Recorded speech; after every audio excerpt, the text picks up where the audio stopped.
German Shepherd was kept inside a dark box for weeks. What baby did next left everyone in tears. The story you're about to listen to will break your heart and then mend it in ways you never thought possible.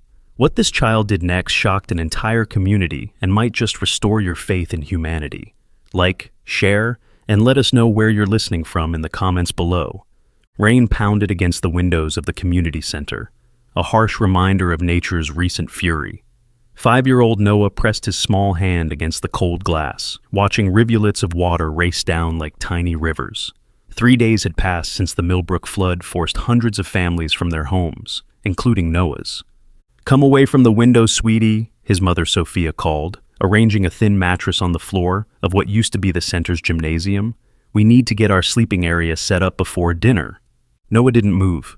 His eyes remained fixed on the gray world outside, where emergency vehicles with flashing lights continued to patrol the devastated streets. "But Daddy might not find us if I'm not watching."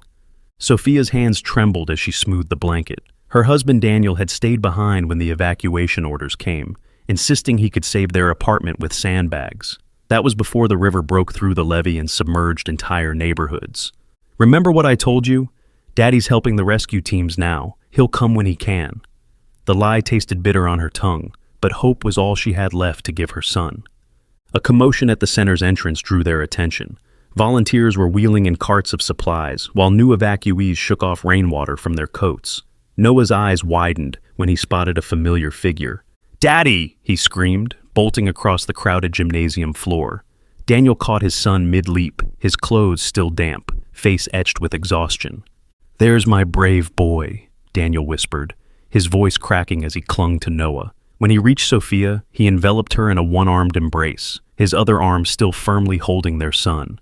"I thought—" Sophia couldn't finish, her words dissolving into silent tears. "I know," Daniel said. "The water came so fast. I barely made it out." He didn't mention swimming through their submerged living room or climbing onto their neighbor's roof as their entire complex disappeared beneath muddy water. That night, the family of 3 huddled together on their makeshift bed, listening to the steady drumming of rain. Sleep came fitfully for the adults, but Noah drifted off, his small body finally relaxing after days of tension. It was just past midnight when Noah's eyes snapped open.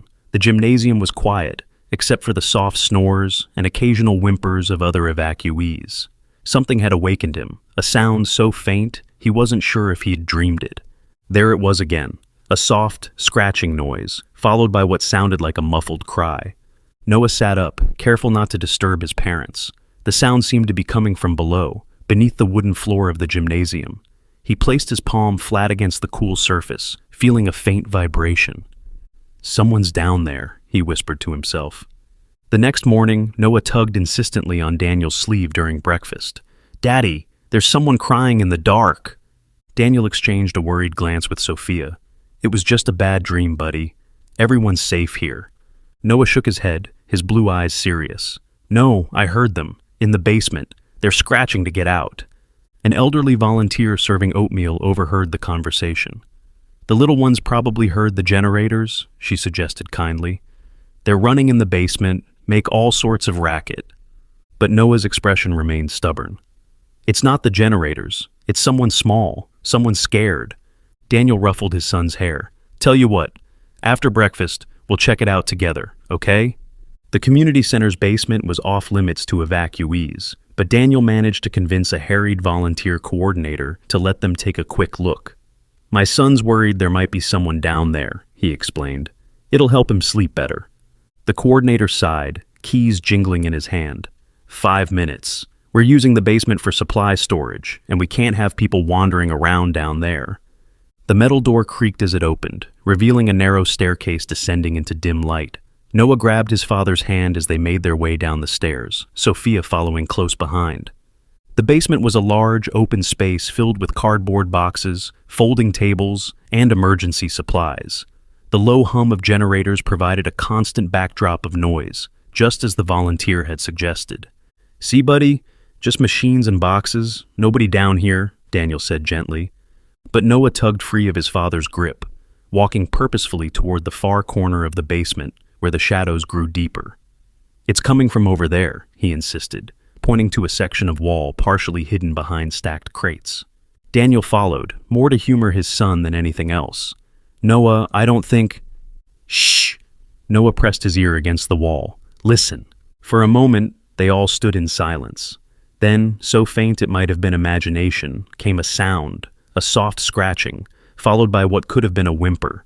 Daniel's expression changed. "That's probably just water in the pipes, or maybe even a raccoon that got trapped after the storm." "No," Noah said with the absolute certainty only a child can possess. "Someone's crying for help." Back upstairs, Daniel reported what they had heard to the volunteer coordinator, who promised to have maintenance check for animals that might have sought shelter during the flood. Noah remained unconvinced, growing quieter and more withdrawn as the day progressed. That afternoon, rescue workers arrived with updates and news of recovery efforts. Noah listened intently as they described the ongoing cleanup. "We found an old storage container behind the Westfield garage," one worker mentioned to the group. "Thought someone might be inside, but it was just junk, probably washed up during the flood." Noah's head snapped up. "Where's the garage?" The worker glanced down, surprised by the child's intensity. "About 3 blocks from here, kid, but it's all closed off. Too dangerous with the structural damage." Later, as evacuees gathered for dinner, Noah picked at his food, his thoughts elsewhere. Sophia noticed his distraction. "What's wrong, sweetie? Not hungry?" "The crying is getting weaker," Noah said quietly. Daniel and Sophia exchanged concerned looks. "Noah, honey," Sophia began, "sometimes after scary things happen, our minds play tricks on us. It's okay to be afraid, but—" "I'm not making it up," Noah's voice rose, drawing stares from nearby tables. His cheeks flushed red with frustration. "Nobody believes me, but someone needs help. They're scared and hungry and all alone in the dark." Daniel placed a calming hand on his son's shoulder. "We believe you're hearing something," he said carefully, "but the rescue teams have checked everywhere. If someone needed help, they would have found them." Noah's bottom lip trembled. "They didn't check the right places. They don't know how to listen." That night, Noah lay awake long after his parents had fallen asleep. The crying in his head had grown fainter, more desperate. It tugged at him, a silent plea he couldn't ignore. Making a decision, he carefully slipped out from under his blanket. The gymnasium was dimly lit by emergency exit signs, casting long shadows across the sleeping forms of other evacuees. Noah navigated through the maze of makeshift beds, his heart hammering against his ribs. He knew what he was doing was wrong. His parents would be terrified when they discovered him missing. But the crying voice wouldn't let him rest. He reached the main doors, relieved to find them unlocked from the inside. The night air hit him with a shock of coldness, the rain having finally subsided to a light drizzle. Puddles reflected the moonlight that occasionally broke through the clouds, creating an eerie landscape of silver and shadow. Noah hesitated on the community center steps, suddenly aware of how small he was in this flooded world. But the crying came again, clearer now that he was outside, pulling him forward like an invisible string. 3 blocks. That's what the rescue worker had said. 3 blocks to the Westfield garage. Noah had walked these streets countless times with his parents, but never alone, never at night, and certainly never after a devastating flood. The familiar landmarks were distorted, trees uprooted, cars abandoned at odd angles, debris scattered like forgotten toys.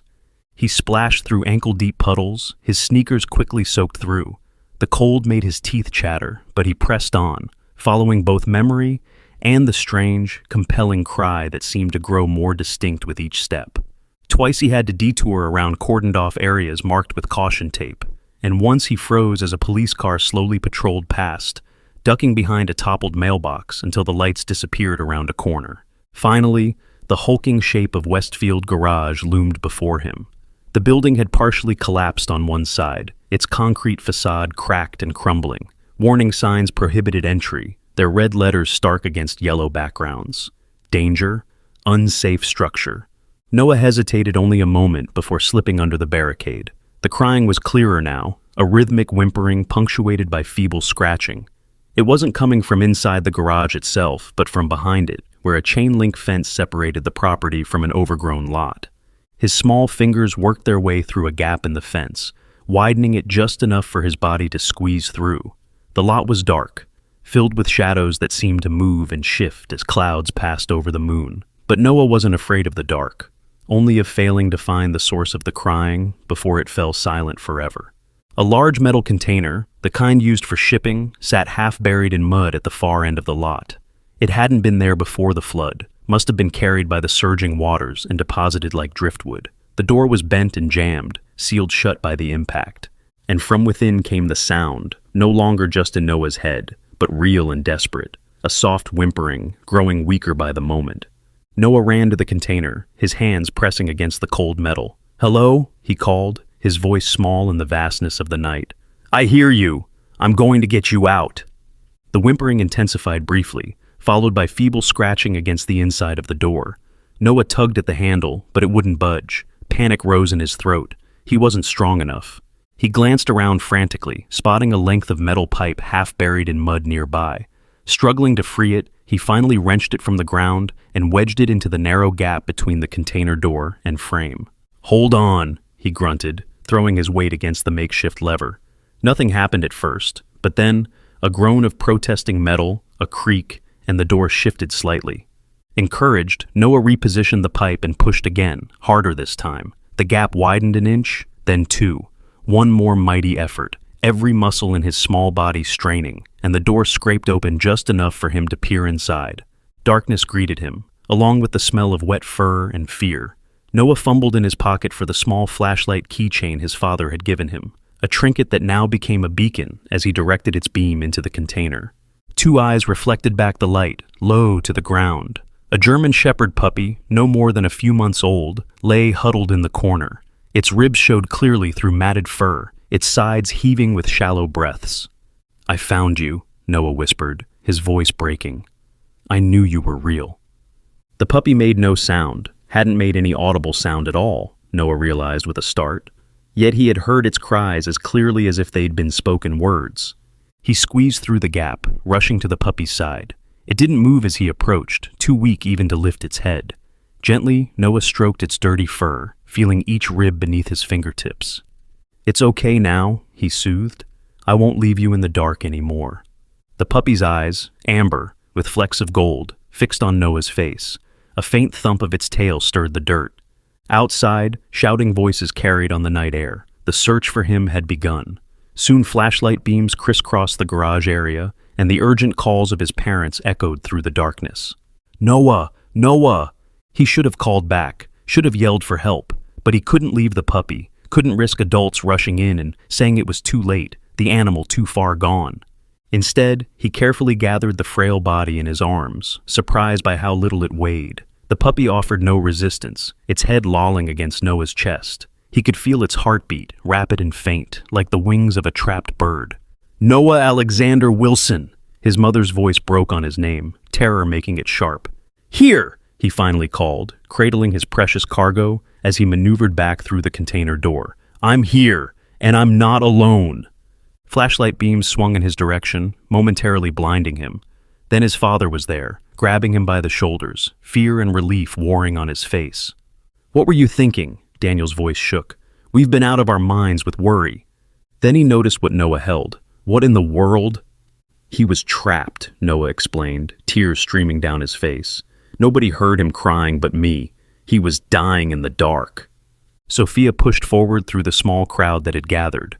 Rescue workers, police, volunteers from the shelter. Her face was pale with spent fear, but she didn't scold or grab. Instead, she knelt in the mud beside her son, looking at the barely breathing puppy in his arms. "Oh, Noah," she whispered, reaching out to touch first her son's wet cheek, then the puppy's matted fur. "How did you know?" "I heard him," Noah said simply. "In my head.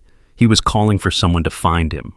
A paramedic stepped forward, his expression serious as he took in the puppy's condition. "That dog needs medical attention right away. There's a mobile vet unit set up near the community center for displaced animals." "Please," Noah begged, looking up at his parents. "Please don't be mad. I had to save him." Daniel and Sophia exchanged a look, one of those silent communications that parents perfect. Then Daniel sighed, nodding slowly. "You shouldn't have run off alone," he said, his voice stern but gentling. "You could have been hurt, but—" He gazed at the puppy, then back at his son's tear-streaked face. "But I understand why you did." As they carried the puppy back toward help, a police officer approached them. That container wasn't there before the flood, he explained. Must have been carried from somewhere upriver when the water rose. Been sealed tight for at least 2 weeks, by my guess. 2 weeks? Sophia gasped, looking down at the emaciated animal. How could it possibly survive? The officer shook his head. There was some water inside from the looks of it. Maybe enough to keep it alive. It's a miracle the little guy held on this long. Noah, walking carefully between his parents with his precious burden, shook his head. Not a miracle, he corrected softly. He knew someone would hear him. He just had to wait for the right person to listen. The puppy's eyes, dulled by starvation and dehydration, found Noah's face again. And though no sound passed its lips, Noah heard the voice clearly in his mind. Thank you for finding me. As they reached the brightly lit emergency vehicles, Noah looked down at the puppy and whispered a promise. I'm going to call you Max, and I'll always listen when you call. The paramedics rushed forward with blankets, and somewhere in the chaos, a vet appeared, carefully taking Max from Noah's reluctant arms. As the puppy disappeared into the back of a vehicle marked with a red cross, Noah felt the connection between them stretch, but not break. Whatever happened next, a bond had been forged in darkness and sealed in the light of rescue. A bond that Noah somehow knew would change everything. Morning came with weak sunlight filtering through clouds, the storm finally surrendering to clear skies. Noah hadn't slept. How could he? Every time he closed his eyes, he saw Max's amber gaze, felt the frail body in his arms, heard the silent voice that had called to him through walls and darkness. Can we see him now? Noah asked for the third time as Sophia combed his hair, preparing for their meeting with the shelter coordinator. As soon as we're done here, she promised, though uncertainty shadowed her eyes. Daniel paced nearby, phone pressed to his ear. Yes, I understand the policy, he was saying, his voice strained, but this is an exceptional circumstance. A pause. No, we don't have documentation. Everything was lost in the flood. He ended the call with a frustrated sigh. Noah looked up at his father, understanding more than his parents realized. They don't want Max to stay with us at the shelter. It wasn't a question. Noah had heard the adults talking in hushed tones last night after they had thought he was asleep. The community center had strict rules, no pets allowed, disease control, limited space, allergies. The excuses piled like the debris outside. Daniel knelt beside his son. It's complicated, buddy. Max needs medical care right now, and we don't even know if he belongs to someone who's looking for him. He doesn't, Noah said with absolute certainty. He was waiting for me. Before Daniel could respond, the door to the coordinator's office opened. Ms. Patel, a woman with kind eyes and a perpetually worried expression, gestured them inside. We need to discuss what happened last night, she said. Noah endured 30 minutes of gentle but firm admonishment about the dangers of wandering off alone, especially during a disaster. He nodded at appropriate intervals, apologized when necessary, but his thoughts remained with Max. Can I see him now? He asked the moment Ms. Patel finished speaking. The adults exchanged glances, that secret language Noah was learning to decode. Concern, hesitation, resignation. The mobile vet unit is set up near the east entrance, Ms. Patel finally said. Dr. Reynolds says the puppy is stable, but... But what? Noah demanded, dread pooling in his stomach. He's very weak, Noah, Sophia explained gently. Dr. Reynolds is doing everything she can. They walked through the community center toward the east entrance, Noah practically running ahead. Outside, several white tents had been erected for emergency services. The smallest bore a hand-painted sign, Animal Rescue. Dr. Reynolds met them at the entrance, her scrub spotted with what Noah immediately recognized as Max's fur. You must be Noah, she said, crouching to his level. I hear you're the hero who found our patient. Is he okay? Noah couldn't mask the tremor in his voice. The vet's smile didn't quite reach her eyes. He's a fighter. Come see for yourself. Inside the tent, medical equipment beeped softly. Cages lined one wall, most empty. Few pets had been recovered since the flood. In the center, on a metal examination table, lay a small form under a warming blanket. Noah approached slowly, afraid of what he might see. Max looked even smaller in the harsh fluorescent light. His fur shaved in patches where IVs and monitors connected to his body. But his eyes, those amber eyes flecked with gold, opened when Noah drew near. Hey, Max, Noah whispered, reaching out tentatively. Dr. Reynolds nodded permission, and Noah gently stroked the dog's head. Max's tail made a feeble attempt to wag. "He's severely dehydrated and malnourished," Dr. Reynolds explained to the adults. "Based on his condition, I'd estimate he was trapped for at least 3 weeks." 3 weeks? Sophia gasped. "That's impossible. He couldn't survive that long without water." Dr. Reynolds shrugged. "There must have been some moisture in the container. Condensation, perhaps, or a small leak. It's the only explanation." Noah knew better. Max had survived because he had to, because he was waiting to be found, waiting for Noah. "Will he get better?" he asked, his fingers still gentle on the puppy's head. Dr. Reynolds hesitated. "The next 48 hours are critical. He's young, probably not more than 4 months old, which works in his favor. German Shepherds are resilient. But I want to be honest with you, Noah, he's not out of danger yet." Noah nodded, a lump forming in his throat. "He doesn't make any noise," he said suddenly. "Why doesn't he bark or whine?" The vet frowned, checking something on her clipboard. "I noticed that. His vocal cords seem intact, but he hasn't made a sound since you brought him in. It could be trauma, or maybe—" She trailed off, then shook her head. "We'll run more tests." "He talks in other ways," Noah said. The adults exchanged those looks again, the ones that meant they thought he was making things up. But Noah knew what he had heard. Somehow, Max had called to him without making a sound, had guided him through the night to that metal prison. "Can he stay with us?" he asked, knowing the answer but needing to ask anyway. Daniel placed a hand on his son's shoulder. "The shelter doesn't allow—" "I'll make an exception." The new voice belonged to Ms. Patel, who had entered the tent silently. "For the animal's recovery period only." She looked at Noah's hopeful face and sighed. "The puppy can stay in the medical area.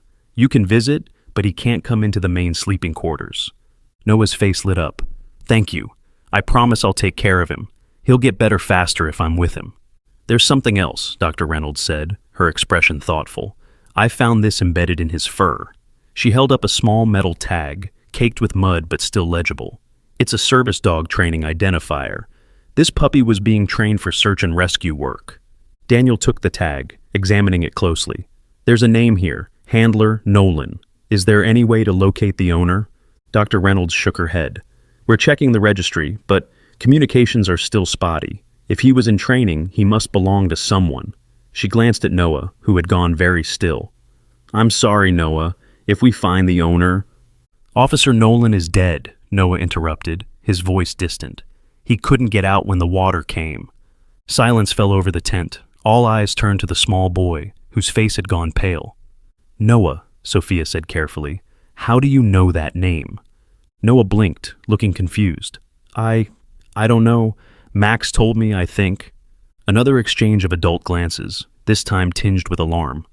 "Why don't we get some breakfast?" Daniel suggested, his voice deliberately light. "Max needs to rest, and you must be starving after your adventure." Noah reluctantly allowed himself to be led away, looking back at the puppy until the tent flap closed between them. The connection remained, a thin thread stretching from his mind to Max's. And along that thread came feelings, gratitude, fear, and something else. A warning.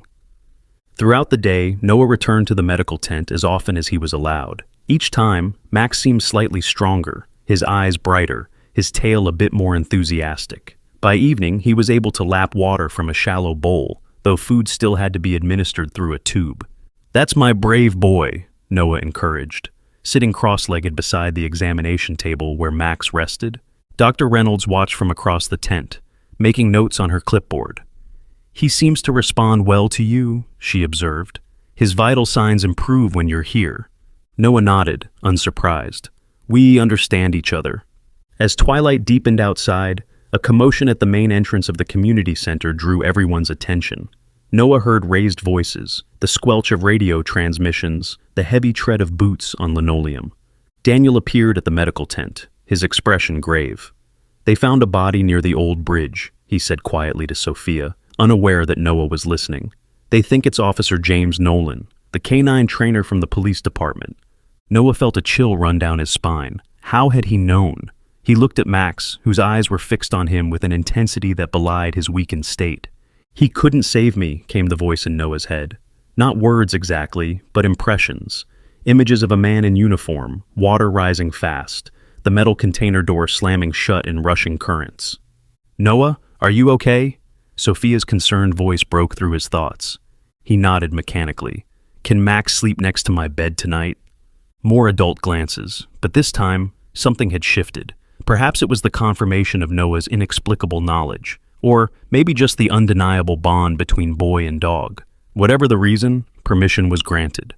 That night, Max lay in a small nest of blankets beside Noah's makeshift bed. The puppy was still too weak to stand for long, but he had managed to lap up a small amount of broth, progress that Dr. Reynolds called remarkable. Max, Noah whispered when the lights had been dimmed, and the communal sleeping area had settled into the rhythm of soft snores and shifting bodies. How did you know my name? How did I hear you when no one else could? The puppy lifted his head slightly, those amber eyes reflecting what little light remained. Connection, came the impression. Not a word, but a feeling, like puzzle pieces clicking into place, meant to find. Noah drifted to sleep with his hand dangling over the edge of his mattress, fingertips just touching Max's fur. His dreams were strange, water rushing, a man shouting, a metal door slamming. And through it all, a presence beside him, guiding him, showing him things he couldn't possibly know. He awoke with a gasp just before dawn, the dream still vivid in his mind. Max was awake too, watching him with those knowing eyes. You're trying to tell me something, Noah whispered. About Officer Nolan? The dog's tail thumped once against the blanket. A rescue worker entered the gymnasium, moving quietly among the sleeping evacuees. Noah recognized him, the same man who had mentioned the storage container the day before. Acting on impulse, Noah called him over. Excuse me, he said softly. Did you know Officer Nolan, the one they found yesterday? The man's eyebrows rose in surprise. James? Sure, everyone knew him. Best canine trainer in 3 counties. He glanced at Max. Is that why you asked about the container? You were looking for his dog? Noah hesitated, uncertain how to explain. Sort of. Did Officer Nolan live near here? Had a place by the river, one of the first to go under when the levee broke. The man's expression darkened. James stayed behind to help evacuate his neighbors. That's the kind of guy he was. Would you recognize his dog if you saw it? Noah persisted. The rescue worker studied Max more carefully. James was training a new pup. German Shepherd, but it couldn't be. He peered at the tag Dr. Reynolds had found, which now hung from a makeshift collar around Max's neck. His eyes widened. Well, I'll be damned. Sorry. Darn. That's James's tag. This is his dog. Noah nodded, a strange calm settling over him. His name is Max. No, the pup was called... The worker stopped, frowning. Actually, I don't remember what James called him. Max suits him, though. As the rescue worker moved on, Noah lay back down, processing this new information. Max inched closer, his warm body pressing against Noah's dangling hand. Safe now, came the impression. Together now. Yes, Noah agreed, sleep already reclaiming him. Together now. Always. When full morning arrived, Noah was surprised to find Max standing beside his bed, wobbly but upright. The puppy's recovery had accelerated overnight, astonishing Dr. Reynolds when she came to check on him. I've never seen anything like it, she confessed, examining Max's improved vitals. His blood work shows he's still severely malnourished, but his energy levels are those of a healthy puppy. He had something to live for, Noah said simply. Throughout the day, news of the miracle puppy spread through the shelter. Children and adults alike came to visit, marveling at the dog who had survived weeks trapped in darkness. Max accepted their attention regally, but his eyes never strayed far from Noah. It was late afternoon when 2 police officers arrived at the community center, asking to speak with the family who had found Officer Nolan's service dog in training. They gathered in Ms. Patel's office, Daniel, Sophia, Noah, and Max, who refused to be separated from the boy. We've confirmed the puppy's identity, the older officer said, his name badge reading Captain Martinez. The microchip matches our records. This is definitely Nolan's dog. Noah's heart sank. He knew what was coming next. Under normal circumstances, the animal would be returned to Officer Nolan's next of kin, Martinez continued. However, we've learned that James had no immediate family. His emergency contact was the department itself. Hope flickered in Noah's chest. Furthermore, Martinez added, consulting a folder, according to Nolan's will, which was recovered this morning, any service animals in his care at the time of his death are to be placed with suitable handlers at the department's discretion.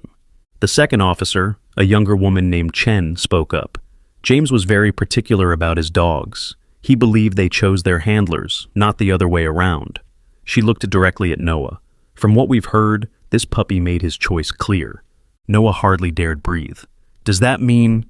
Martinez nodded, a small smile breaking through his professional demeanor. Subject to certain conditions, and once your family has permanent housing again, the department is prepared to transfer ownership of the animal to you. Joy exploded through Noah like fireworks. He threw his arms around Max, who responded with the first sound Noah had heard him make, a small, happy whimper. There's something else, Officer Chen said, her expression turning serious. We found this among James's personal effects. She handed Daniel a small notebook, its pages water-stained but legible. It's his training journal for the puppy. You might find it interesting. Later that evening, with Max curled contentedly at his feet, Noah listened as his father read aloud from the journal. April 15th, the pup shows extraordinary sensitivity, Daniel read. Today he alerted to a hiker in distress half a mile away. No visual or audible cues. Vet says his hearing test's normal, nothing exceptional. It's something else, something I can't explain. He turned the page, eyebrows rising. April 28th, decided to call him Echo. Not because he repeats, because he seems to receive and transmit without sound. It's as if he can project his thoughts and pick up on others. The department would think I've lost my mind, but I've seen it too many times to doubt. Noah looked at Max, at Echo, with new understanding. That's how I heard him when no one else could. Daniel and Sophia exchanged glances, no longer dismissive but wondering. May 3rd, Daniel continued reading. Echo located a missing child today during training. Led me straight to her, though we were told she was in an entirely different sector. When I asked Echo how he knew, I swear he showed me. A flash in my mind of the girl falling, seeking shelter under a rocky overhang. I've worked with dogs all my life, but never experienced anything like this connection. The last entry was dated just 2 days before the flood. May 10th, storm warnings upgraded. Taking Echo home with me tonight instead of leaving him at the training facility. Something about this weather has him on edge. He keeps staring at the river, whining. If I didn't know better, I'd say he's trying to warn me. Daniel closed the journal, silence falling over the family. Outside, cleanup crews worked under floodlights. The sounds of reconstruction, a constant backdrop to their temporary lives. Do you think, Sophia began, then stopped, looking at Max with new eyes. Do you think it's possible, what Officer Nolan described? Before anyone could answer, Max lifted his head, amber eyes finding Noah's, and in that moment, a shared understanding passed between them, a silent communion that needed no words, no sound, no ordinary explanation. I called, came the impression. You heard. Yes, Noah whispered, reaching out to stroke the puppy's head. I heard you, even in the dark, even through walls and water and fear. He looked up at his parents, his expression serene and certain. And I always will. In that moment, as an improbable connection solidified between a boy and a dog who communicated beyond words, everyone present felt a shift, a sense that they were witnessing something rare and precious. Not just a rescue, but a reunion of souls somehow meant to find each other, even across impossible odds. Max, Echo, pressed his head against Noah's hand, his message clear to anyone watching. What had been broken was now mending, what had been lost was now found, and in the aftermath of destruction, something miraculous had emerged from the darkness. A week passed. The floodwaters receded, revealing a landscape forever altered. Streets once familiar now lay strewn with debris, memories and possessions reduced to mud-caked wreckage. But as the water withdrew, hope cautiously returned. The community center remained crowded, though fewer people arrived each day and more departed as areas were declared safe for return. Noah's family wasn't among them. Their apartment building had been condemned, the foundation compromised beyond repair. We'll find something soon, Daniel promised during breakfast, scrolling through rental listings on his phone, the screen reflected in his tired eyes. Maybe that duplex on Highland Street. Sophia sipped lukewarm coffee from a paper cup. Highland's good, close to your work, decent school district. She glanced at Noah, who sat cross-legged on the floor nearby, feeding Max small pieces of scrambled egg. And they allow pets. Noah looked up, his face brightening. Really? We can keep Max? Echo, Daniel corrected gently, Remember what Officer Nolan called him in the journal? Noah shook his head stubbornly. His name is Max now. That's what he told me. Another exchange of parental glances, no longer dismissive, but still uncertain how to navigate their son's insistence that he could communicate with the dog telepathically. Dr. Reynolds had deemed Max's recovery nothing short of miraculous. The puppy had gained weight, his coat regaining its luster where it hadn't been shaved for medical treatment. He still made no sound, no barks, whines, or growls, but his body language spoke volumes. And to Noah, his thoughts came through with increasing clarity. "Mom, Dad," Noah said, serious eyes moving between his parents. "Max belongs with me. We're a team now." Daniel set down his phone. "Noah, buddy, we've talked about this. We'll do everything we can to adopt Max, but there are procedures. The police department needs to—" "No, you don't understand," Noah interrupted, frustration edging his voice. "Max has something important to show us. Something about Officer Nolan." Sophia leaned forward. "What do you mean, sweetie?" Noah's brow furrowed in concentration. "I'm not sure exactly. Max keeps showing me pictures in my head. A house by the river, a room with lots of screens, papers with important writing." He looked down at the dog. "He says we need to find them before the cleanup crews do." Daniel and Sophia shared that look again, the one that meant they were trying to decide how seriously to take their son's claims. But recent events had softened their skepticism. The journal entries, Noah's knowledge of Officer Nolan before the body was found, the dog's inexplicable recovery. "Tell you what," Daniel said finally, "I'll talk to Captain Martinez this morning. He mentioned they're clearing out James's house this week. Maybe we can help." Noah smiled, relief flooding his face. "Thanks, Dad. It's really important." Max thumped his tail in agreement. Later that morning, Daniel returned with unexpected news. "Captain Martinez says we're welcome to join the cleanup at Officer Nolan's place. Apparently, James mentioned Noah in his last radio transmission before the flood hit." "What?" Sophia's coffee cup froze halfway to her lips. "How is that possible? They never met." Daniel shook his head, equally bewildered. "Martinez played me the recording. James was helping evacuate his street when the water surged. His last words were, 'Tell the boy who listens to find echo. He'll know what to do.'" A chill ran through the room, despite the warm May air filtering through open windows. "Noah," Sophia said carefully, "are you sure you never met Officer Nolan? Maybe at school or a community event?" Noah shook his head. "Never, but Max knows him." He rubbed the dog's ears. "Max says he was a good man. He tried to save everyone else before himself." That afternoon, a police cruiser transported the family to what remained of Officer Nolan's home, a modest ranch-style house on a quiet street near the river. The water had risen to the roofline during the flood's peak, but the structure had withstood the onslaught better than many of its neighbors. Captain Martinez met them in the driveway, which was still covered in a film of dried mud. "Most of the house is shot," he explained, leading them toward the front door. "Water damage, mold already setting in. But the attic stayed dry, and that's where James kept most of his canine training equipment." Inside, the devastation was evident. Furniture lay toppled and water-stained, personal belongings scattered like shipwreck debris. The smell of river mud and mildew permeated everything. Cleanup crews in masks and gloves worked methodically, separating salvageable items from ruined ones. Max tensed the moment they entered, his body quivering with recognition. Noah felt the flood of memories, not his own, washing through their connection. Home, handler, safe place. "You lived here," Noah whispered to the dog, "with Officer Nolan." "This way to the attic," Martinez directed, gesturing toward a pull-down ladder that had been extended from the ceiling. Daniel helped Noah climb the steep steps, Max following closely behind. The attic space was surprisingly large and well-organized, with storage containers neatly labeled and stacked. Unlike the chaos below, this room remained untouched by the flood. Max moved immediately to a metal filing cabinet, pawing at the bottom drawer. "He wants us to look in there," Noah explained, pointing.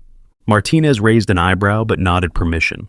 Daniel knelt and pulled open the drawer, revealing hanging folders filled with documents. "Training records," he observed, flipping through them. "Certification papers for previous dogs. Medical records." But Max wasn't satisfied. He nudged Noah's leg, projecting an image of something hidden behind the cabinet. "There's something else," Noah said. "Something behind there." Martinez looked skeptical, but helped Daniel move the heavy cabinet a few inches from the wall. Behind it, revealed by flashlight beam, was a small safe embedded in the wall. I didn't know about this, Martinez admitted. James never mentioned a hidden safe. Code is my birthday, came Max's thought impression. An image formed in Noah's mind, a small tag with numbers. I think the code is Max's birthday, Noah suggested. Is there a dog tag or something with a date on it? Martinez pulled out his phone, scrolling through notes. According to the microchip registration, Max, was born January 8th this year, so 010824. Daniel tried the combination. Nothing happened. Try just the numbers, Noah suggested. 010824. The safe remained locked. Max projected another image, Officer Nolan entering numbers while saying something aloud. He's saying a word while he puts in the code, Noah interpreted, frustrated by the limitations of their unusual communication. A name, I think? Martinez snapped his fingers. James always used his dog's names as part of his security codes. Try Echo first, then the numbers. After a moment's thought, Daniel punched in 32460100824. With a soft click, the safe unlocked. Inside were several items: a USB drive, a leather-bound notebook, different from the one they'd already seen, and a small velvet box. Martinez carefully removed each item, placing them on a folding table that had been set up near the attic entrance. Department protocol says I should inventory these, he began, but Max growled, the first sound Noah had ever heard him make. For the boy who listens, came the urgent thought, not for others. Captain, Noah said, surprised by the steadiness in his voice. I think Officer Nolan wanted me to see these things first. Max says they're meant for the boy who listens. That's what Officer Nolan called me in his last message, right? Martinez hesitated, clearly torn between procedure and the inexplicable circumstances surrounding this child and the trained dog. I can give you a few minutes, he conceded, but anything pertaining to police business will need to be reviewed by the department. He stepped away, moving toward the attic entrance to speak with another officer. Noah immediately opened the leather notebook, Daniel and Sophia peering over his shoulders. The first page bore a simple dedication. For whoever Echo chooses next. If you're reading this, I'm gone, and he found you. Noah's throat tightened. He turned the page. I've been a canine handler for 15 years, the entry began. Trained dozens of dogs, but never one like Echo. At first, I thought I was losing my mind, hearing thoughts that weren't mine, seeing images I couldn't possibly know. The department psychologist would have a field day if I reported it. So, instead, I started documenting everything. The pages that followed detailed Officer Nolan's experiences with Max, with Echo, the dog's uncanny ability to locate missing persons by receiving their distress, his tendency to alert to dangers before they materialized, the growing telepathic bond that Nolan could neither explain nor deny. I'm not the first, one entry read. In researching Echo's bloodline, I found references to similar abilities dating back generations. The breeder called it the silent voice, a rare trait that emerges once every few decades. Not every handler can hear it. The connection requires a certain openness, sensitivity. Most adults lose the ability, but children can hear. Noah looked up at his parents, vindication in his eyes. See, I'm not making it up. We believe you, sweetie, Sophia said softly, her hand on his shoulder. The final entries were dated just before the flood. Storm warning upgraded again. Something's coming, something big. Echo won't settle, keeps trying to show me water, buildings collapsing. I've called in warnings to emergency services, but they think I'm overreacting. Maybe I am. Or maybe Echo sees what we can't. And the last entry, written in hasty, urgent script. No time, water rising faster than predicted. Echo keeps showing me a child, a boy I've never met. Dark hair, serious eyes. In Echo's visions, this boy finds him when I can't. If you're reading this, boy who listens, then Echo chose you for a reason. In the velvet box is something that belongs to you now. Echo is more than a dog, he's a guardian, and now he's yours. Noah's hands trembled as he reached for the small velvet box. Inside lay a silver medallion on a chain, engraved with a pattern of concentric circles resembling sound waves, and at the center, a perfectly rendered ear. The listener's medal, Daniel read from a small card tucked inside the box, awarded to those who hear what others cannot. Max nudged Noah's arm gently. Put it on. Noah slipped the chain over his head, the medallion resting against his chest. The metal felt unusually warm. Now we are truly connected, came Max's thought, clearer than ever before. Now I can show you everything. Show me what? Noah whispered. The others, the ones still waiting to be found. A rapid series of images flashed through Noah's mind. Other animals trapped by the flood, people stranded in collapsed buildings, a child huddled in an air pocket beneath debris, all waiting, calling silently for help. Noah gasped, overwhelmed by the sudden influx of information. There are more, he said urgently to his parents. More people and animals trapped. Max can hear them. Captain Martinez had returned and overheard the last part. What do you mean, son? Max can sense others in trouble, Noah tried to explain. Like how he called to me when he was trapped. There are more people out there, people the rescue teams haven't found. Martinez's expression wavered between doubt and desperate hope. 7 people remained unaccounted for in the flood's aftermath, despite days of searching. Can you? Martinez hesitated, clearly struggling with what he was about to ask. Can you tell us where they are? Noah looked to Max, who sat alert, head tilted as if listening to distant voices. I can show you, came the thought, but we must go together.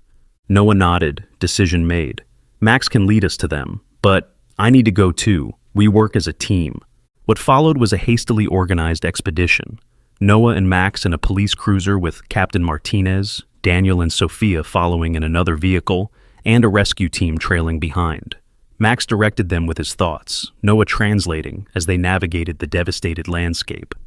Turn left here, Noah would say, or stop, it's somewhere close. At an area already searched twice by recovery teams, Max led them to a partial building collapse. He stood rigid, staring at a seemingly impenetrable mass of concrete and twisted metal. Underneath, still alive, fading. There's someone under there, Noah pointed. Max says they're still alive but getting weaker. The rescue team sprang into action, bringing detection equipment that soon confirmed a hollow space beneath the debris, and within it, faint life signs. 8 hours of careful excavation revealed a middle-aged woman, dehydrated and injured, but alive in a pocket of air that had saved her when her laundromat collapsed. The dog knew, she whispered, when she was finally pulled free.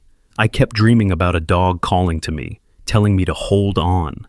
By day's end, Max and Noah had led rescue teams to 3 survivors and the remains of 2 others who hadn't made it, all in locations previously searched and cleared. The news outlets dubbed them the boy who listens and his miracle dog, broadcasting their story nationwide. Back at the community center that evening, exhausted but fulfilled, Noah sat with Max on his cot, while Daniel and Sophia spoke with relief coordinators about housing options. We did good today, Noah murmured, stroking Max's fur. This is just the beginning, came the response. We were meant to find each other, to help others. Noah fingered the medallion around his neck. Officer Nolan knew, didn't he? He knew you'd find me. Max's amber eyes gleamed in the dim light. He saw it in dreams, the connection, the boy who would hear when no one else could. I miss him, Noah admitted, surprising himself. I never met him, but I feel like I knew him. You do know him. Max shifted, resting his head on Noah's lap. Through me, through memories. His courage lives on. Noah was quiet for a moment, processing this. Max, he finally asked, do you ever see him, like his spirit or something? The dog's eyes met his, a current of understanding passing between them. Sometimes, in dreams. He wears a long coat against the rain. He watches over us. A shiver ran down Noah's spine. Not fear, but wonder. The man in the raincoat, he whispered, the image suddenly clear in his mind. A tall figure, face kind but serious. A dark raincoat glistening with droplets that never seemed to dry. Yes, Max's tail thumped once against the blanket. He has messages sometimes, things he wants you to know. Like what? Like where to find the others who need us, the special ones. Special ones? Dogs like me, children like you, the ones who can hear the silent voice. Noah felt a strange tingle of anticipation, as if standing on the threshold of something vast and unknown. There are others like us? Scattered, waiting to be found, connected by the thread that binds all who listen beyond sound. A volunteer approached, carrying a tray with dinner. Noah accepted it absently, his mind still processing Max's revelation. "You two have had quite a day," the volunteer remarked. "You're all over the news, the boy and his psychic dog." Noah forced a smile, not bothering to correct the mischaracterization. How could he explain that it wasn't psychic ability, but something deeper, a connection that transcended ordinary communication? After dinner, as the community center settled into evening routines, a stranger approached the family's section. He was older, with silver hair and kind eyes, wearing the uniform of a canine unit from a neighboring county. "Excuse me," he said, addressing Daniel and Sophia. "I'm Sergeant Williams. I was a friend of James Nolan." His gaze shifted to Max, recognition and wonder crossing his features. "So it's true. Echo survived." "We call him Max now," Noah said, protective hand on the dog's back. Williams nodded respectfully. "May I?" he asked, gesturing toward Max. Noah hesitated, then nodded permission. The sergeant knelt, examining Max with professional appreciation. "James told me about this pup," Williams said quietly. "Said he was special, different from any dog he'd trained before." He looked at Noah. "And he mentioned you too, not by name, but he said Echo was waiting for someone, a child who could hear what others missed." Noah's hand unconsciously touched the medallion beneath his shirt. "You believe in it? The silent voice?" Williams smiled sadly. "I've been training dogs for 30 years, son. There are things I've seen that can't be explained by science or standard training techniques. James was the same, open to possibilities beyond what most people accept." He reached into his pocket and withdrew a business card. "When you're ready, when you and Max are ready, call me. There are others who should meet you." "The circle widens," came Max's thought as Williams departed.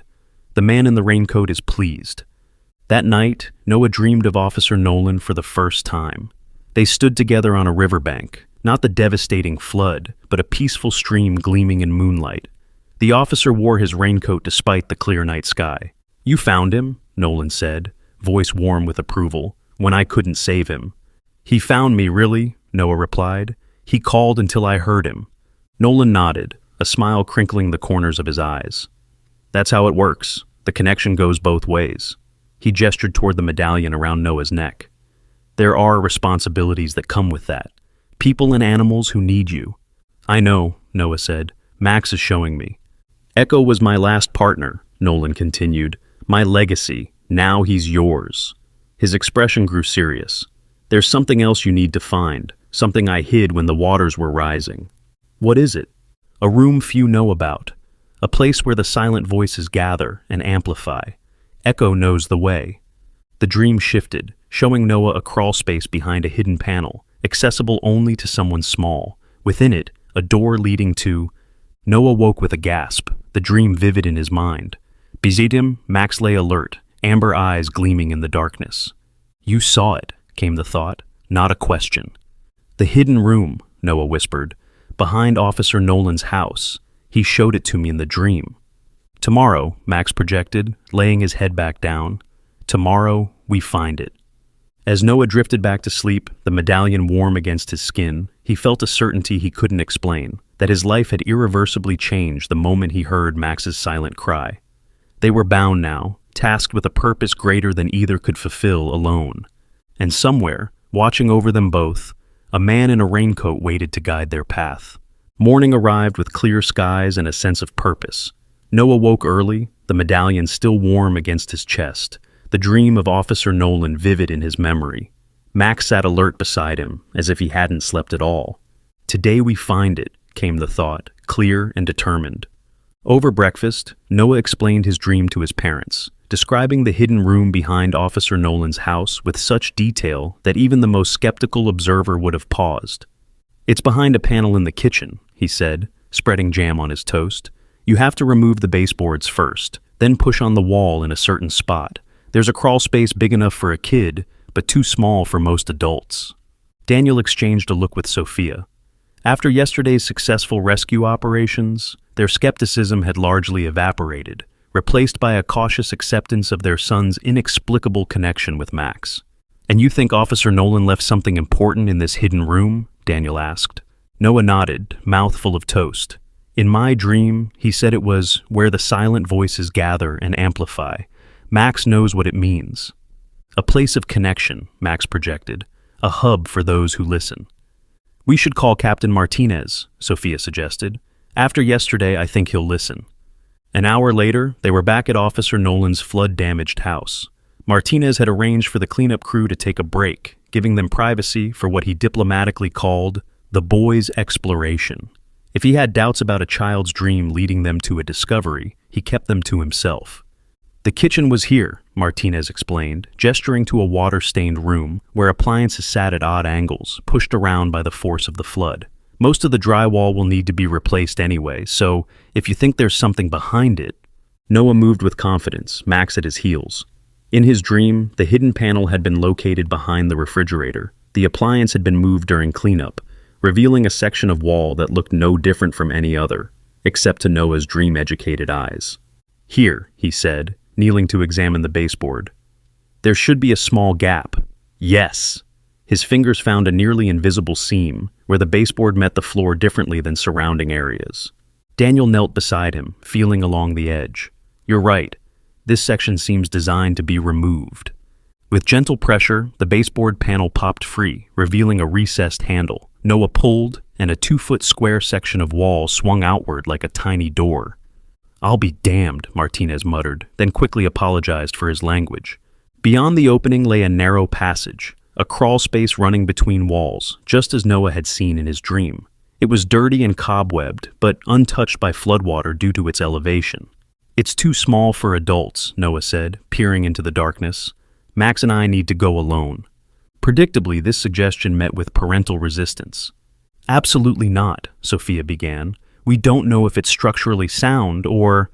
I can fit, Daniel interrupted, getting down on his hands and knees to assess the opening. After a moment, he shook his head. No, it's too narrow for my shoulders. But, Noah... I have to go, Noah insisted. Officer Nolan showed me this for a reason.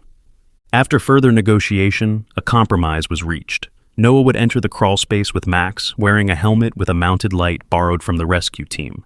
A rope would be tied around his waist, with his father holding the other end. If anything felt unsafe, he would tug twice and be pulled back immediately.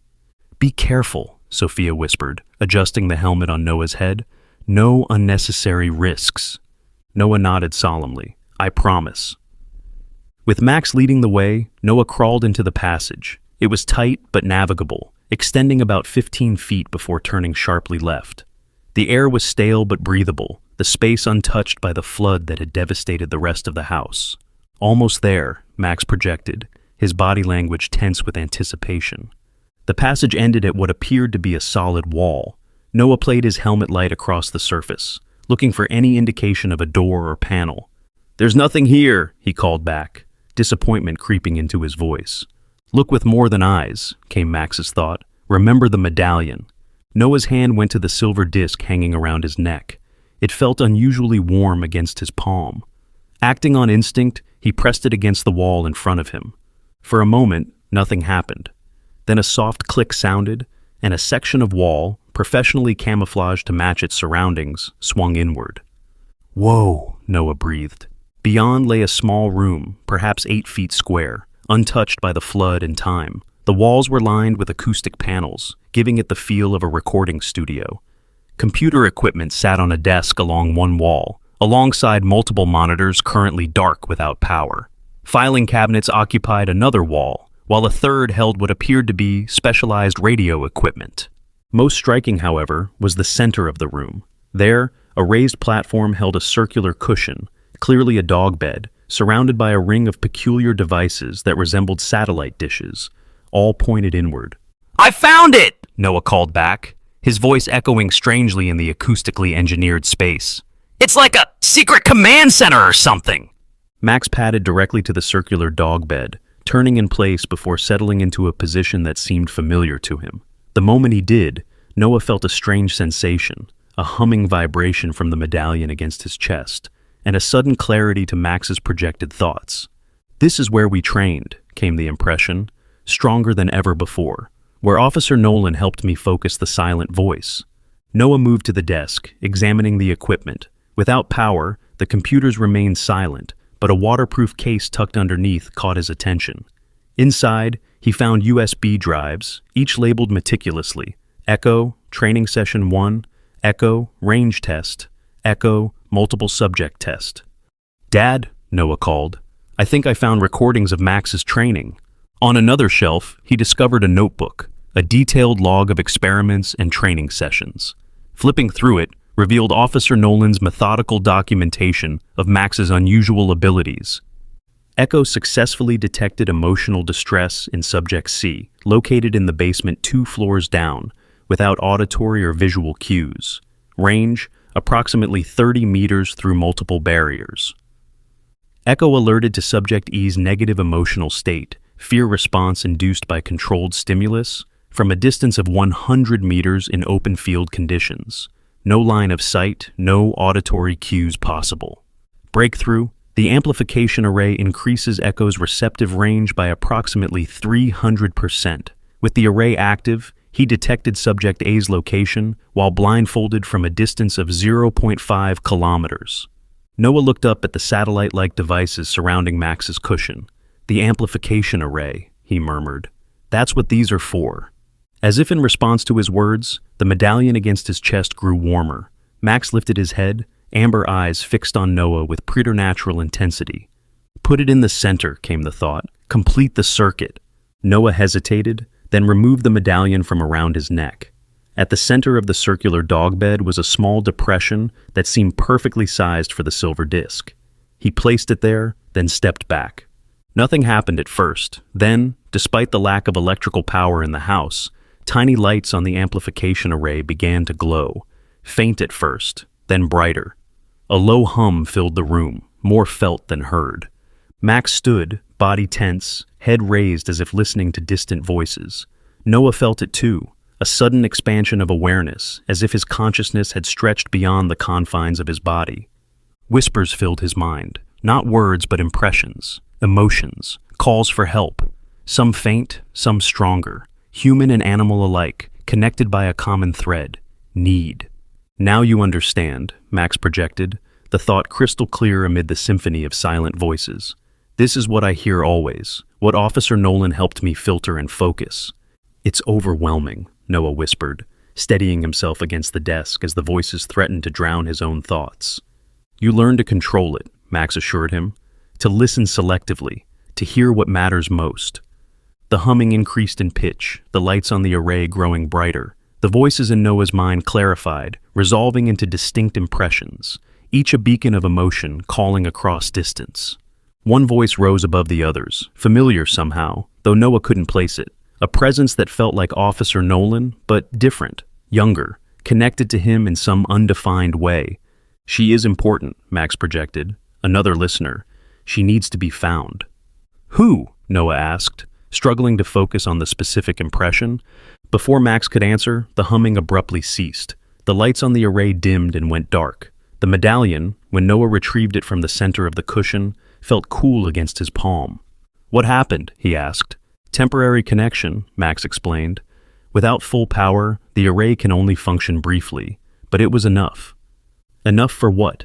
"To show you what we're meant to do, to help you hear the others who need us." Noah carefully replaced the medallion around his neck, gathering the notebooks and USB drives into the waterproof case. "We need to show this to Dad and Captain Martinez." "Yes," Max agreed, "but not everything will be understood. Some secrets must remain between listeners." Before leaving the hidden room, Noah took one last look around, committing the strange setup to memory. This had been Officer Nolan's sanctuary, a place where he explored abilities beyond ordinary explanation, beyond what his police colleagues would have understood or accepted. "Thank you for showing me," Noah whispered, unsure if he was addressing Max or the lingering presence of Officer Nolan himself. The return journey through the crawlspace seemed shorter. Noah emerged into the kitchen with the waterproof case clutched to his chest, Max following close behind. "You were right," he told the waiting adults, excitement overriding his fatigue. "There was a hidden room. Officer Nolan built a special place to train Max and document his abilities." Captain Martinez examined the notebooks and drives with professional interest, while Daniel and Sophia listened to Noah's description of the room's contents. He described everything, except the temporary activation of the array and the voices it had revealed. That part felt private somehow, meant only for those who could truly understand. "James always was unconventional in his training methods," Martinez admitted, flipping through one of the notebooks. This explains the special budget requests he submitted last year for experimental communication equipment. The department approved it because his results were undeniable, even if his methods seemed unorthodox.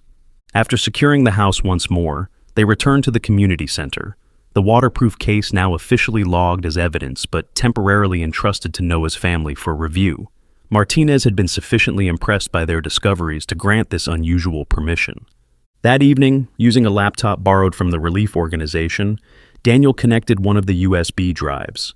The screen filled with video footage of a younger Max, Echo, seated in the center of the amplification array while Officer Nolan conducted various tests. Subject is located in room 3, second floor, Nolan's voice came through the speakers. Echo has had no visual or auditory contact. Subject is experiencing induced anxiety due to controlled test parameters. On screen, the puppy's head turned sharply toward a specific direction, body language alert and focused despite the lack of obvious stimuli. Target acquired, Nolan noted, checking his watch. Time to acquisition, 3.2 seconds. Distance, approximately 40 meters through multiple walls. Response is consistent with previous trials. Noah watched, fascinated by this scientific documentation of abilities he had experienced firsthand. Max lay beside him, occasionally offering silent commentary that enriched the viewing. He was a good teacher, came the impression, as Officer Nolan praised the puppy on screen, patient, believing when others doubted. More videos revealed the progression of their training, Max learning to differentiate between types of distress, to locate specific individuals in complex environments, to communicate his findings to Officer Nolan through an evolving system of behavioral cues. "It's incredible," Sophia murmured, watching Max on screen lead Nolan directly to a hidden subject in a training exercise. "He really can sense things that others can't." "Not just sense," Noah corrected, "communicate. That's what makes Max special. He can put thoughts and feelings into my head, and I think he could do it with Officer Nolan too, just not as clearly." Daniel paused the video, turning to face his son. "Noah, what you and Max did yesterday, finding those survivors when professional teams couldn't, that can't be explained by conventional training. I believe you now about this connection you share." He gestured to the screen. James Nolan believed it too. He documented it scientifically, as best he could. "So, what happens now?" Sophia asked the question they had all been avoiding. "The community center is temporary. We need to find permanent housing, and then there's the question of officially adopting Max." Noah clutched the medallion through his shirt. "Max belongs with me," he said firmly. "We're a team now." Before anyone could respond, Ms. Patel approached their table, her expression apologetic. "I'm sorry to interrupt, but I need to discuss your housing situation. The center will be closing in 3 days as the emergency phase of operations winds down." She slid a folder across the table. "These are your options for temporary housing assistance. Unfortunately, none of the available units allow pets." Her gaze flickered to Max. "Given the special circumstances, I've included information about animal foster programs that could care for him until you secure pet-friendly housing." Noah's face fell, his connection with Max flooding with shared distress. The thought of separation, even temporary, felt unbearable. "That won't be necessary," came a new voice. They turned to find Sergeant Williams, the K-9 officer who had visited them the previous day, standing nearby. "I've spoken with my department and Captain Martinez," Williams continued. "Given the exceptional nature of this situation and the clear public benefit demonstrated yesterday, we'd like to offer a solution." He pulled up a chair, joining their table. "The county maintains several residences for law enforcement personnel in training rotations. One is currently vacant, a small house about 20 minutes from here. It's nothing fancy, but it's furnished, above the flood zone, and most importantly, designed for officers with K-9 partners." Noah could scarcely breathe, hope blooming in his chest. "We're proposing that your family occupy the residence temporarily, say for 3 months, while Noah and Max undergo a specialized training program with our K-9 unit. It would be classified as a special deputy program, with appropriate stipends to help you get back on your feet." Daniel looked stunned. "That's incredibly generous, but we couldn't possibly—" "It's not charity," Williams interrupted firmly. "What we witnessed yesterday was extraordinary. 3 lives saved by a boy and a dog with abilities our conventional methods couldn't match. That has value. operational, practical value to our emergency services. He turned to Noah. You and Max have a gift. We'd like to help you develop it, understand it better, put it to use helping others. The housing is simply a practical necessity to facilitate that. Noah looked at Max, their silent communication requiring no translation. The prospect of purpose, of belonging, of using their connection to help others, it filled their shared awareness with rightness. What about school? Sophia asked pragmatically. Noah's education. The program would work around school hours, Williams assured her. After school and weekends primarily. And given the circumstances, I imagine his current school would approve an extended absence or remote learning arrangement while your family resettles. Daniel reached for Sophia's hand, their eyes meeting in silent consultation. After a moment, she nodded slightly. We'd need to see the house first, Daniel said cautiously, and understand exactly what this training program would entail. Of course, Williams agreed readily. Captain Martinez can provide full details tomorrow, but tonight, his gaze moved to Noah and Max. Tonight, I thought you might want to know that your housing situation won't separate you two. You've been through enough already. After Williams departed, promised details in hand, the family sat in stunned silence. Their situation, so desperate just hours before, had transformed through what Sophia murmured might be divine intervention, or perhaps intervention of a more earthly but equally watchful guardian. That night, as Noah prepared for bed, he felt a familiar warmth from the medallion against his skin. Max lay beside his cot, amber eyes reflecting the dim emergency lighting. The man in the raincoat is pleased, came the impression. He watches over us still. Do you think Officer Nolan arranged this somehow? Noah whispered. Even after he was gone? Max's response came as a series of impressions rather than distinct thoughts. Officer Nolan speaking with Sergeant Williams months ago, contingency plans, quiet preparations for a future he somehow sensed might come. He knew his time was limited, Max conveyed. He prepared the way. Noah's hand found the medallion, its metal warm and comforting. I wish I could have met him. For real, I mean. Not just in dreams. You know him through me, Max reminded him. Through the connections he fostered. Through the path he prepared. Do you think there are others? Noah asked, returning to the impression he had received in the hidden room. Other listeners? Other dogs like you? Max's tail thumped once against the floor. Yes, scattered, waiting to be found, connected by the thread that binds all who listen beyond sound. And we'll find them, Noah murmured, certainty filling him. Not a question, but a destiny unfolding before them. That's what the man in the raincoat wants us to do next. Yes, Max agreed, his thought accompanied by a surge of purpose. But first, we learn, we train, we grow stronger together. As sleep claimed him, Noah's dreams were filled with silent voices calling across distance, some in distress, some in greeting, all connected by an invisible web that he was only beginning to perceive. Among them, watching over all, moved a tall figure in a raincoat that never quite dried, guiding, protecting, preparing the way for what was to come. The next morning, while his parents consulted with Captain Martinez about the details of Williams's offer, Noah sat with Max in a quiet corner of the community center. The medallion hung visible outside his shirt now, a symbol of an identity he was gradually accepting. I've been thinking, he said quietly to Max, about what we're supposed to do, about being listeners. Tell me, Max encouraged, head tilted attentively. It's not just about rescues, is it? Not just finding people trapped or lost. It's bigger than that. Max's amber eyes seemed to glow with approval. Yes, much bigger. The silent voice. It's a way of connecting what's broken, bridging gaps between people and animals, between those who need help and those who can provide it. Noah's young face grew serious beyond his years. There are lots of ways to be lost, lots of ways to need rescue. Yes, Max agreed. Officer Nolan understood this. It's why he searched for someone who could hear beyond his own limitations. Why he prepared for a time when he would be gone. Noah absently stroked the medallion. We're part of something bigger, aren't we? Something that was happening before us and will continue after. Rather than answering directly, Max shared an impression, a network of connections spanning time and space, listeners and their companions working in quiet harmony, guided by those who had gone before, preparing the way for those yet to come. It was overwhelming and comforting at once. this sense of belonging to something larger than himself. Noah felt simultaneously very small and immensely important, a single thread in a vast tapestry, yet essential to its pattern.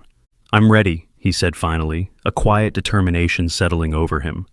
"Whatever comes next, whatever we're supposed to do, I'm ready." Max pressed against his side, their connection humming with shared resolve. Together, came the thought. Always together. From across the room, Noah caught his parents watching him, their expressions a mixture of wonder, pride, and lingering concern. They were part of this journey too, he realized. Not listeners in the same way, perhaps, but essential supporters of the path unfolding before him. Soon they would leave this temporary shelter. Soon they would begin a new chapter in the house prepared for them, training, learning, growing into the role that Officer Nolan had envisioned. And beyond that, the silent voices waited, some in need, some in greeting, all connected by a bond that transcended ordinary communication. Noah smiled, hand resting on Max's head, the medallion warm against his chest. Whatever came next, they would face it together. The boy who listened, and the dog who called to him through darkness, bound by a connection that even death could not sever. And somewhere, watching over them both, a man in a raincoat smiled in approval. 3 months passed like a dream, a time of transformation and growth. The small house provided by the police department became home, its walls adorned with Noah's drawings of Max and certificates from their training sessions. The modest backyard, fenced and secure, offered Max space to run while Noah completed his schoolwork through a remote learning program. The training itself was unlike anything the county's K-9 unit had seen before. Sergeant Williams had assembled a small, dedicated team, officers sworn to confidentiality about the true nature of the program. On paper, it was classified as experimental communication techniques for search and rescue operations. In practice, it was an exploration of abilities that defied conventional explanation. Noah and Max thrived under this structured development of their gifts. Each day brought new challenges, exercises to extend the range of their telepathic connection, tests to refine Max's sensitivity to different emotional states, training to help Noah filter the overwhelming input when their abilities were at full strength. Most remarkable was the medallion, the listener's medal that Officer Nolan had left for Noah. Through careful experimentation, they discovered its properties. It served as both amplifier and focus for their unusual connection, growing warm when important communications were being transmitted, cooling when silence was needed. "It's like an antenna," Noah tried to explain to his parents one evening after a particularly successful training session. "It helps tune in the silent voices, makes them clearer." Even more intriguing were the components salvaged from Officer Nolan's hidden room. Williams had arranged for the amplification array to be secretly reconstructed in a secure facility at the K-9 Training Center. Powered and properly calibrated, it expanded Max's receptive range exponentially, allowing him to detect distress signals from miles away. September arrived with cooling breezes and the gradual restoration of normalcy to the flood-ravaged community. Noah's family had settled into their temporary home, Daniel finding work at a construction company rebuilding the town, Sophia taking a position at the emergency management office, her experience during the disaster proving invaluable to recovery planning. But normalcy for Noah and Max now included their special role. Chiefs they had been called upon for official search operations. Once to locate an elderly man with dementia who had wandered into dense woods. Once to find a child who had become separated from a hiking group in the state park.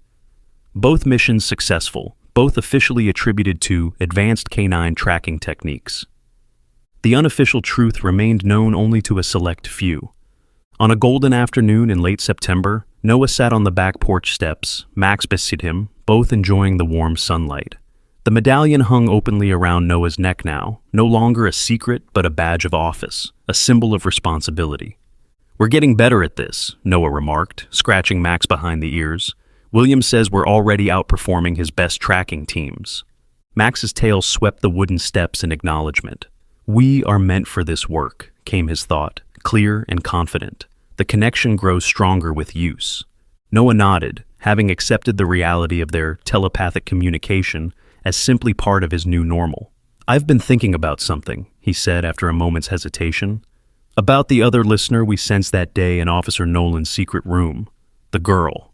Max's ears perked forward, his amber eyes fixing on Noah's face. Do you think we could find her? If we use the amplification array at full power? Perhaps, Max allowed. But finding is not the same as connecting. She must be ready, open to the possibility. Like I was, Noah mused. Yes, you heard me when no one else could because you were open to hearing. Not everyone listens for the silent voice. Before Noah could respond, the medallion against his chest grew suddenly warm. Max stiffened, head turning toward the east, body language shifting to high alert. Something comes, he projected, the thought tinged with unease. What's wrong? Noah asked, immediately concerned. He'd learned to trust Max's warnings without question. Not wrong, different, a shift in the pattern. The man in the raincoat calls.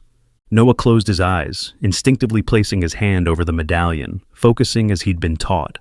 At first, he perceived nothing unusual, just the ambient emotional currents of the neighborhood, familiar patterns he'd learned to filter. Then, at the edge of his awareness, something new. A presence both strange and familiar, moving closer. His eyes snapped open. Someone's coming. Someone like us? As if in answer, a car turned onto their street, an unfamiliar sedan with government plates. It parked directly in front of their house, and from it emerged Sergeant Williams, accompanied by a woman Noah had never seen before. She wore a formal suit that marked her as some kind of official, her expression guarded but curious. Most striking, however, was the child who emerged from the back seat, a girl about Noah's age, with serious eyes and a determined set to her jaw. And at her side, alert and watchful, patted a border collie whose intelligent gaze immediately found Max. Connection, came Max's thought, vibrating with recognition. Another pair, another team. Noah stood, the medallion now almost hot against his skin. An inexplicable certainty filled him. This meeting was no coincidence but a convergence long prepared. "Noah," Sergeant Williams called as they approached the yard, "there's someone I'd like you to meet." Introductions were made on the front lawn. The woman was Dr. Eleanor Reed, a behavioral scientist with a specialized government program. The girl was Lily Chen, 12 years old, recently relocated from Arizona, following what was diplomatically termed an incident involving her dog, Scout. Lily and Scout have been demonstrating some unusual abilities, Dr. Reed explained carefully, her eyes taking in the medallion hanging openly around Noah's neck. Sergeant Williams thought you might have insights to share. Noah and Lily regarded each other with the wariness of children meeting for the first time, yet underlaid with a current of recognition that transcended ordinary acquaintance. Meanwhile, Max and Scout circled each other in a silent communication that needed no human interpretation. "You can hear him, can't you?" Noah asked directly. "In your head. Scout talks to you without making sounds." Lily's eyes widened slightly, her guard dropping for the first time. "How did you know?" "Because Max talks to me too." "I told you," Williams said to Dr. Reed, satisfaction evident in his voice. "They're part of the same phenomenon, just like James Nolan theorized." While the adults moved to the porch to discuss implications and possibilities, Noah led Lily to the backyard, their dogs following close behind. Away from adult supervision, the children's natural curiosity quickly overcame lingering hesitation. "When did it start for you?" Lily asked, sitting cross-legged on the grass. Hearing Scout. Noah settled beside her. "During the flood. Max was trapped in a shipping container. No one else could hear him crying for help, but I could." He touched the medallion absently. "What about you?" "Last year, there was a fire in our apartment building. Everyone got out except old Mr. Guzman on the 3rd floor. He was sleeping, didn't hear the alarms." Lily's voice grew quieter. "Scout started going crazy, trying to tell me someone was still inside. I just knew what he was saying, knew where Mr. Guzman was." "You saved him?" Lily nodded. "The firefighters wouldn't listen to me at first, thought I was just a panicked kid, but I wouldn't stop, and finally, one of them checked the apartment I kept pointing to." A small smile touched her lips. They got him out just before the ceiling collapsed. As the children shared their experiences, Max and Scout engaged in their own form of communication, a silent exchange of impressions and memories that bypassed human language entirely. Occasionally, fragments of this exchange reached Noah through his connection with Max, images of other dogs, other listeners, scattered across time and distance. "There are more of us, aren't there?" Noah asked. voicing the realization that had been building since their meeting with Williams 3 months ago. Dr. Reed says there have always been people who could communicate with animals in special ways, Lily confirmed. But it's rare, and most people either hide it or don't understand what's happening. Until now, Noah said, the weight of the medallion suddenly significant. Until someone decided to bring us together. Lily's expression turned thoughtful. Dr. Reed mentioned someone named Nolan, said he was the first to document the connection scientifically to prove it wasn't just coincidence or good training. Officer Nolan, Noah corrected softly. He was Max's first handler. He died in the flood, but he hesitated, uncertain how much to reveal.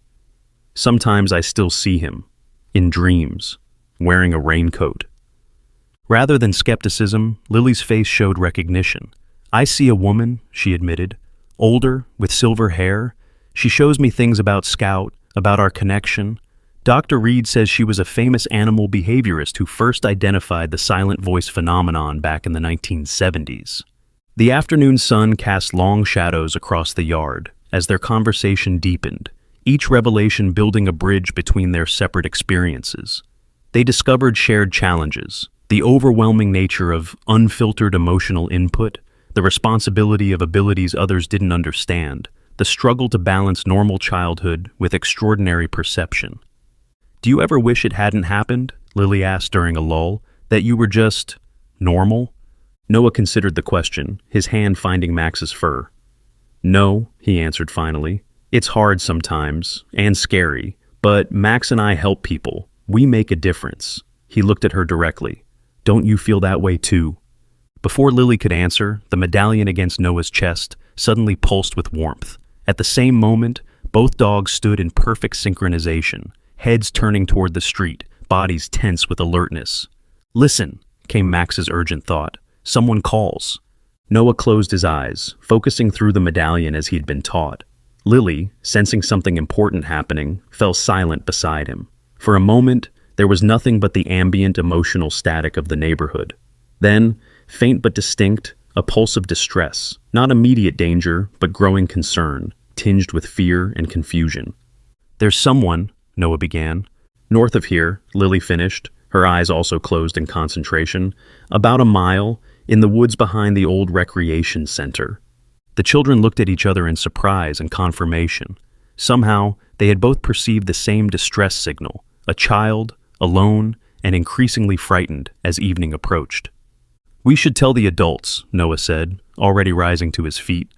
No time, Lily countered. It'll be dark soon, and they'll want to call it in officially, get a search team organized. By then, she let the implication hang in the air. Noah hesitated, torn between responsible action and the clear urgency transmitted through his connection with Max. The dog nudged his hand insistently. We can find the lost one. Together our strength doubles. A decision crystallized. We'll go, Noah said firmly, but we leave a note so they know where to look if we're not back soon. Minutes later, having left a hastily scribbled message on the kitchen counter, the children set off on bikes, Noah on his, Lily borrowing Sophia's. Max and Scout ran alongside, their movements perfectly coordinated, leading the way toward the source of the distress call only they could hear. The recreation center had been closed since the flood, its playing fields overgrown, its building awaiting renovation funds. Behind it stretched a wooded area, not deep forest, but substantial enough for a child to become disoriented, especially as daylight waned. They left their bikes at the edge of the trees, following the dogs who moved with increasing purpose, the silent communication between them creating a unified tracking system more efficient than any conventional search method. He's close, Lily murmured, her connection with Scout providing real-time updates. Scared, trying to find his way out but going in circles. There, Noah pointed, spotting a flash of red through the trees, a child's jacket. The lost boy couldn't have been more than 7, his face tear-streaked and dirty, his expression transforming from fear to confusion to relief as he spotted the approaching children and dogs. Are you looking for me? He asked, voice small in the gathering twilight. I was playing hide and seek, but everyone went home. I got turned around. It's okay, Noah assured him, kneeling to the child's level. We heard you needed help. How? I didn't call out. I was trying to be brave. Lily and Noah exchanged glances over the boy's head. Let's just say we're good at finding people who need to be found, Lily offered with a gentle smile. The journey back was straightforward, Max and Scout leading confidently through the deepening shadows. By the time they emerged from the woods, flashlight beams were sweeping the recreation center grounds. The adults had found their note and mobilized a response. What followed was a blur of explanations, relieved parents, congratulations, and the inevitable mixture of pride and concern from Noah's parents. Through it all, the children maintained the simple story they had agreed upon. Their dogs had somehow sensed someone needed help, and they had followed their instincts. The fuller truth remained between them, a shared secret cemented by shared experience.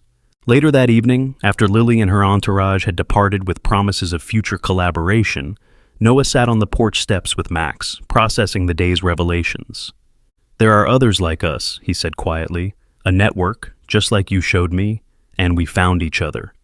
"As we were meant to," Max confirmed. "The circle widens, the connections strengthen." The man in the raincoat, Officer Nolan, he knew this would happen, didn't he? He was preparing for it, even before he died. Max's response came as a series of impressions rather than distinct thoughts. Officer Nolan working late into the night in his hidden room, corresponding with researchers like Dr. Reed, documenting findings for future listeners, creating the medallion as a focus and symbol. He saw further than others, prepared the way. Noah fingered the medallion thoughtfully. And now it's our turn. To find others. To help them understand their gifts. To use our connection to help people. Yes. Max's amber eyes reflected the porch light, giving them an almost supernatural glow. This is only the beginning. From inside the house came the sound of his parents talking with Sergeant Williams, their conversation animated but positive. Noah caught fragments. Specialized program, proper training, potential for expanded operations. The adults were catching up to what he and Max had known from the start. They were part of something larger, something important. "I wonder how many others are out there," Noah mused.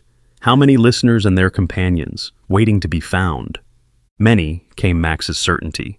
"Some know their gifts but hide them. Some have not yet awakened to their potential. Some wait for the call that will connect them to the network."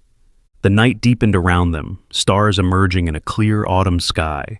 In that moment of quiet contemplation, Noah felt a familiar presence, not physically there, but undeniably real, the man in the raincoat, watching over them still. "What happens next?" Noah asked softly, unsure whether he was addressing Max or the spectral guardian he could sense but not see. "We continue the work," Max answered simply. "We find those who need us. We build the network. We listen for those who call in silence." Noah nodded, a sense of purpose settling over him. 6 months ago, he had been an ordinary child with ordinary concerns. Now he wore a medallion that marked him as part of an ancient lineage, those who could hear beyond sound, who bridged the gap between human and animal consciousness, who perceived distress calls that others missed. It was a responsibility, yes, but also a gift, one that had brought him Max, had saved lives, had connected him to others who shared his unique perception of the world. "I'm ready," he whispered into the night. The medallion warmed against his chest in acknowledgement, and beside him, Max pressed closer in silent companionship. As if in answer to his declaration, a faint impression touched Noah's mind, distant yet distinct, a silent voice calling across miles of darkness. Not urgent distress, but a tentative reaching out, like a hand extended in greeting, or a question asked in hope of response. Noah looked at Max, who had already risen to his feet, amber eyes fixed on the eastern horizon. "You hear it too?" "Yes." The dog's tail swept once in confirmation. Another listener awakens, testing their connection for the first time. "Where?" "Far, but not beyond reach." Noah smiled, understanding without words what would come next. Tomorrow they would speak with Williams and Dr. Reed. Tomorrow they would begin planning the next phase of their journey, reaching out to this new listener, offering guidance, expanding their growing network. "Who's next, Max?" he asked softly, echoing the words from Officer Nolan's notebook. Max's ears pricked forward, his gaze still fixed on the distant horizon, as if already tracking the silent voice calling to them through the night. "We will find them together," came his certainty, "as we found each other." Noah placed his hand on Max's head, the connection between them humming with shared purpose and unspoken understanding. The medallion warmed against his chest, not in warning, but in promise, a reminder of the legacy they now carried forward. And somewhere beyond ordinary perception, a man in a raincoat smiled in approval, his work continued by those who had learned to listen when the world was silent. Across town, in her temporary lodging, Lily sat with Scout beneath a window open to the same starlit sky. Her fingers traced the outline of a small wooden carving she'd been given by the silver-haired woman in her dreams. A simple ear, exquisitely detailed, mounted on a leather cord. "I felt them connect to someone new," she whispered to Scout. "Noah and Max reaching out." Scout's intelligent eyes met hers, his thought clear in her mind. The circle grows, as it was meant to. Will we see them again soon? Yes, our paths are now joined. The listening network reawakens. Lily smiled, hanging the wooden ear around her neck where it settled comfortably, already warming to her touch. She closed her eyes, joining Scout in extending her awareness outward, adding her consciousness to the silent call traveling across the darkness. A beacon for those with ears to hear, a welcome to those awakening to their gifts, a promise that they were not alone. And in the quiet of an autumn night, scattered across distances both physical and metaphysical, the listeners stirred.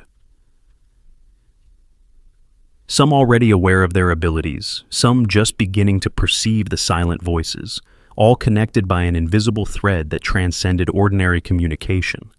The circle widened, the legacy continued, and those who had gone before watched over those who would carry the work forward, one silent voice at a time. Like, share, and let us know where you're listening from in the comments below.